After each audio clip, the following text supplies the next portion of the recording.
Hello and welcome all. आज के lecture में हम लर्न करेंगे degrees of comparison. Degrees of comparison होता क्या है उसको समझने के लिए आपके समक्ष तीन वर्ड यहाँ पे हैं, गुड, बेटर एंड बेस्ट।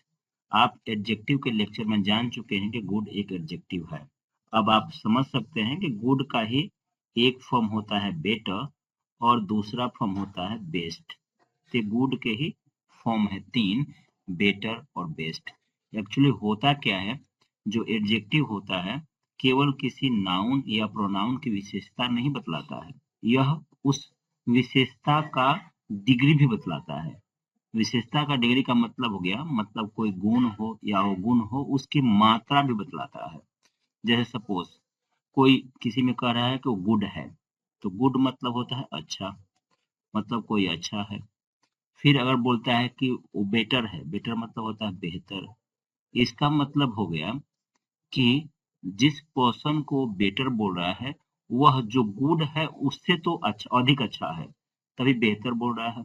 और किसी को बोला जाता है कि बेस्ट मतलब सर्वोत्तम, इसका मतलब हो गया कि इससे अच्छा और कोई नहीं हो सकता। तो आप समझ सकते हैं कि जो गुड एडजेक्टिव है यह तीन मात्रा में होता है।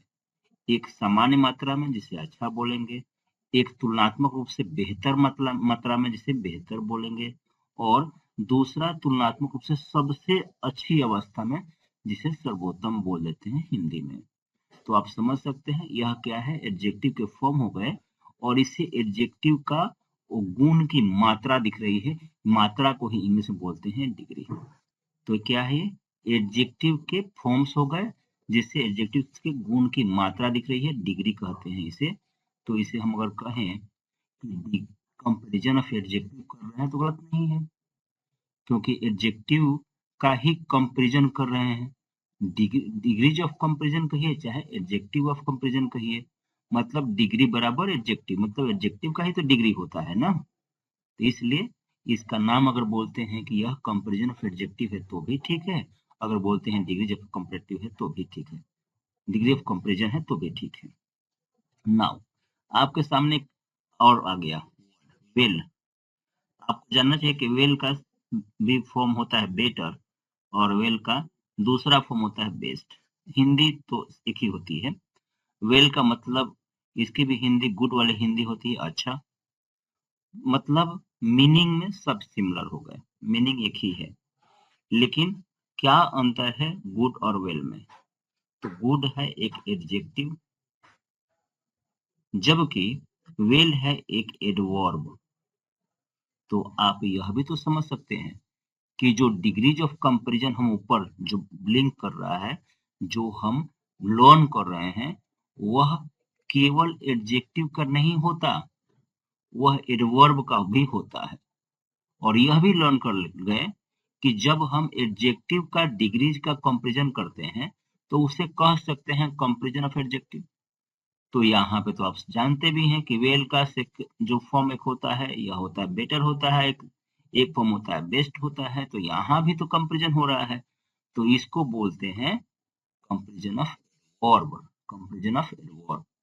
तो आप अभी समझ गए होंगे कि डिग्रीज ऑफ कंपैरिजन में हम एडजेक्टिव का भी और एडवर्ब का भी अध्ययन करते हैं। एडजेक्टिव का भी तीन फॉर्म होता है, एडवर्ब का भी तीन फॉर्म होता है, ये हमें ध्यान रखना है। कहीं कहीं आप पढ़े भी हैं, पढ़ते भी हैं, बताया भी गया है कि डिग्रीज ऑफ कंपैरिजन केवल एडजेक्टिव का होता है, नहीं, यह एडवर्ब का भी होता है। हम इसमें आगे जब रूल्स पढ़ेंगे नेक्स्ट लेक्चर में, तो वहां पे भी आप देखेंगे एडवर्ब का भी सिमिलर जिस फॉर्म से, जिस रूल से एडजेक्टिव का जो बाकी फॉर्म होता है ना, गुड को बोलते हैं पॉजिटिव फॉर्म, अभी नेक्स्ट स्लाइड में ही है। बेटर को बोलते हैं कंपैरेटिव फॉर्म और बेस्ट को बोलते हैं सुपरलेटिव फॉर्म। तो पॉजिटिव फॉर्म से कंपैरेटिव और सुपरलेटिव बनाने के रूल्स हैं, 7 रूल्स हैं जो नेक्स्ट लेक्चर में आएंगे। तो वहां पे आप ये जान लेंगे कि एडजेक्टिव के लिए जो रूल है वही रूल एडवर्ब के भी है। तो एक बार मैं बोल देता हूँ कि हम लर्न कर रहे हैं डिग्रीज ऑफ कंपैरिजन, इसके अंतर्गत हम एडजेक्टिव और एडवर्ब दोनों का ही लर्न करते हैं। एग्जाम्पल सामने है। मूविंग टू नेक्स्ट, से आपको बतला दिया कि जो डिग्रीज ऑफ कंपैरिजन होता है 3 फॉर्म में होता है। पहले फॉर्म को बोलते हैं हम पॉजिटिव, दूसरे फॉर्म को बोलते हैं कंपैरेटिव और तीसरे फॉर्म को बोलते हैं superlative. Positive, comparative and superlative. आपने गुड से देख ही लिया था, गुड, बेटर, बेस्ट। वेल भी रख सकते हैं, मतलब एडवर्ब का भी ऐसे ही होता है, 3 फॉर्म ही होता है एडवर्ब का भी। तो जहाँ पे अब एडजेक्टिव बोल दूं, आप एडवर्ब भी जोड़ लीजिए। तो एग्जाम्पल भी आप एडवर्ब का ले सकते हैं। एक तो बता ही दिया कि वेल एक एडवर्ब है, बहुत भी और भी एग्जाम्पल मिलेंगे, आज भी मिलेगा एक और एग्जाम्पल एडवर्ब का। सो गुड, बेटर, बेस्ट हो गया। जो फर्स्ट फॉर्म होता है ना, इससे यहाँ पे क्या होता है, इसकी हिंदी तो बताई थी आपको हमने, इसकी हिंदी है अच्छा, और इसका किसी और से कंपैरिजन नहीं होता है, मतलब नो कंपैरिजन, किसी से तुलना नहीं होती है, केवल एक पर्सन के लिए यूज होता है अच्छा। लेकिन जब हम दो पर्सन के बीच, बिटवीन टू, हम जब तुलना करते हैं, कंपैरिजन करते हैं, तो वहां पे हम बेटर करते हैं, लिखते हैं। दो के लिए तुलना करते हैं तब ध्यान रखिए टू लिखा हुआ है, टू के बीच जब तुलना करते हैं तब बेटर लिखते हैं। और जब हम तुलना अमोंग मेनी, मतलब दो से अधिक के बीच में करते हैं, अमोंग मेनी न करके, मतलब मोर देन टू कहें तो अधिक बेहतर है, अधिक सटीक है। तो दो से अधिक के बीच अगर हम तुलना करते हैं तो वहां पे बेस्ट लिखते हैं, बेस्ट, राइट। तो आप समझ गए कि पॉजिटिव फॉर्म होता है, तुलना नहीं होती है इसमें, यह सिंपल मूव करता है। कंपैरेटिव फॉर्म में तुलना होती है, दो के बीच तुलना होती है। दूसरा फॉर्म है ना, तो दो के बीच में। तीसरा फॉर्म क्या है, सुपरलेटिव, तो दो से अधिक के बीच में तुलना होती है सुपरलेटिव फॉर्म में, ध्यान रखेंगे। एग्जाम्पल में अगर सेंटेंस देखें हम, तो Ram, Ram is a good boy. हमने यहाँ पे केवल राम की बात करी है, तो यहाँ पे किसी और से तुलना राम की नहीं कर रहे हैं, तो इसलिए हम एक पर्सन की बात कर रहे हैं, तो जो एडजेक्टिव ही आएगा, आएगा यहाँ पे पॉजिटिव फॉर्म वाला। लेकिन तुलना करते हैं, Ram is better than Mohan. तो आप यह समझ सकते हैं कि यहाँ पे मोहन का और राम का दो की बात हो रही है, या कहा जा रहा है कि राम बेहतर है। बेटर का हिंदी तो बेहतर होता है ना, बेहतर, बेहतर, बेहतर है। तो यहाँ पे दो के बीच जब तुलना करते हैं तो बेटर का यूज कर देते हैं, ठीक है। तो तीसरी बात, अब सुपरलेटिव बात करते हैं। बेस्ट की हिंदी क्या होती है, सर्वोत्तम, सर्वोत्तम। अब देखिए, Ram is the best boy, ठीक है। थोड़ा क्लियर करने के लिए लेता हूँ, ऐसे इतना भी सत्य है, Ram is the best boy से भी काम हो जाएगा, लेकिन थोड़ा क्लियर करने के लिए, इन हिज क्लास, तो उसके क्लास में तो बहुत सारे बच्चे होंगे, तो उसमें राम क्या है, सबसे अच्छा है, तो यहाँ पे बेस्ट का यूज किया गया है, राइट। तो आप समझ गए हैं कि जब केवल एक पर्सन की बात करेंगे तो हम पॉजिटिव डिग्री लगाएंगे, जब दो की बात करेंगे तो वहां पे हम लगा देंगे कंपैरेटिव डिग्री, और जब मेनी की बात करेंगे, मतलब मेनी में से किसी एक की बात करेंगे, तो वहां पे कर देंगे हम सुपरलेटिव डिग्री।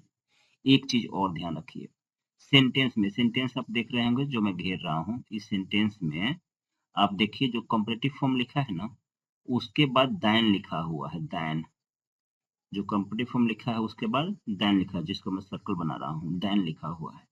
तो सेंटेंस में आप प्रायः, प्रायः बोला हूँ, हमेशा नहीं, आप बाद में लर्न करेंगे कि कहीं कहीं दैन नहीं भी होता है, बट हमेशा नहीं, प्रायः हम कंपैरेटिव फॉर्म के बाद दैन का यूज करते हैं, ये ध्यान रखना है। ऐसे ही सुपरलेटिव फॉर्म, यहाँ पे बेस्ट लिखा हुआ है, बेस्ट के पहले द है, जिसको मैं सर्कल कर रहा हूँ, द, तो बेस्ट के पहले द का यूज करते हैं, आपको ध्यान रखना है, समझ गए होंगे।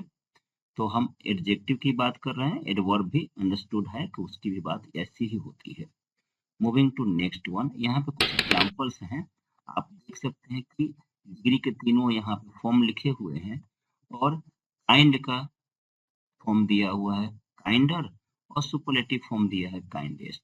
ऐसे ही वाइज का वाइजर, फिर वाइजेस्ट है, फिर है इजी का इजियर, फिर जीएस्ट है, देन आपको बताएंगे क्यों मैं दिखा रहा हूँ, फिर बिगेस्ट है, फिर है क्वाइटली का जो कि एक वर्ब है, क्वाइटली का मोर और लेस क्वाइटली और मोस्ट और लेस क्वाइटली यहाँ पे है। अब देखिए काइंड में ईआर जोड़ दिया है और ईएसटी जोड़ दिया है, वाइज में खाली आर जोड़ दिया है और एसटी जोड़ दिया है, इजी में वाई की जगह पे आई कर दिया है फिर ईआर जोड़ दिया है, यहाँ पे भी वाई की जगह पे आई किया है और ईएसटी जोड़ दिया है आई छोड़कर, बिग में जी को डबल कर दिया फिर ईआर जोड़ दिया और फिर यहाँ भी जी को डबल किया फिर ईएसटी जोड़ दिया, क्वाइटली में क्वाइटली के पहले मोर जोड़ दिया है, अच्छा है क्वाइटली के पहले लेस जोड़ दिया है, फिर ऐसे ही क्वाइटली के पहले मोस्ट जोड़ दिया है या लिस्ट जोड़ दिया है। तो ये सब रूल्स हैं, रूल्स कंपैरेटिव पॉजिटिव से कंपैरेटिव एंड सुपरलेटिव बनाने के रूल्स हैं और इस तरह से हम टोटल 7 रूल्स लर्न करने वाले हैं नेक्स्ट लेक्चर में कि कब हम कैसा कब ईआर जोड़ते हैं, कब केवल आर जोड़ते हैं, कब आई आर जोड़ते हैं, कब लास्ट जो लेटर है उसे डबल करके ईआरजीएसटी जोड़ते हैं, कब मोर लेस लगाते हैं, ये सब आप लर्न करेंगे नेक्स्ट लेक्चर में। अभी आप समझ चुके हैं डिग्रीज ऑफ कंपैरिजन, मतलब इसमें एडजेक्टिव और एडवर्ब के कंपैरिजन के तीनों फॉर्म पॉजिटिव, कंपैरेटिव और सुपरलेटिव होता है, देख लिया। कंपैरेटिव फॉर्म अगर यूज करते हैं तो सेंटेंस में उसके बाद दैन का यूज करेंगे और वैसे ही अगर सुपरलेटिव फॉर्म यूज करते हैं तो उसके पहले द का यूज करेंगे। Thank you very much.